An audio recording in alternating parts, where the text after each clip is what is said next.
नाज़रीन, हिंगोर में civil society ऐं चांग बिरादरीअ जे माण्हुनि खे पंजाब जे MPA मुमताज़ चांग खे ईंदड़ गैंग पारां मौतमार धमकियूं मिलण ख़िलाफ़ प्रेस क्लब आॾो एहतिजाजी मुज़ाहिरो करे धरणो हंयो वियो। उन हवाले सां रिपोर्ट करे रहियो आहे सिकंदर अली दुनियो। हिंगोर में सिविल सोसाइटी ऐं चांग बिरादरी के माण्हुनि पारां पंजाब जे MPA मुमताज़ चांग के ईंदड़ गैंग पारां मौतमार धमकियूं ॾियण वारे अमल ख़िलाफ़ प्रेस क्लब आॾो एहतिजाजी मुज़ाहिरो करे धरणो हंयो। एहतिजाज कंदड़नि आवाज़ TV न्यूज़ सां ॻाल्हाईंदे चवनि था त मुमताज़ चांग पंजाब असेंबली में उन्हीं के ईंदड़ गेम जो बाक़ायदा माना धमकियूं ॾिनियूं आहिनि, मौतमार धमकियूं व्हाट्सअप ते फेसबुक ते हेॾां होॾां धमकियूं ॾियनि था पिया। उन जो सिंध पंजाब गवर्नमेंट को माना सिक्योरिटी जेका हुई उहा बि उन्होंने वापसि करे छॾी आहे।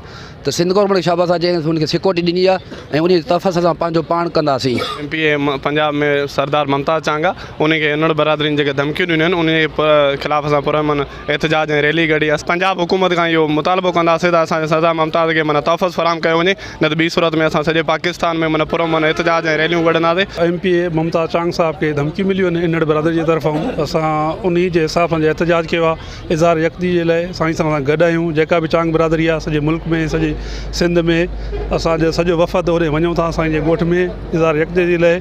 ऐं असां हुकूमत अपील कयूं था पंजाब गवर्नमेंट खां त उनखे तहफ़ुज़ ॾिनो वञे। पंजाब में MP उनखे धमकी मिली हिकु रज़म टोलो आहे जेको धमकी थो ॾिए, असां उनजी हिफ़ाज़त लाइ ऐं उनजे हक़ में असां एहतिजाज कयो आहे। असां उनखे पंजाब हुकूमत खे ॿुधाइणु चाहियूं त मुमताज़ चांग हिकु न आहे, सभु जेको चांग आहे मुमताज़ चांग आहे।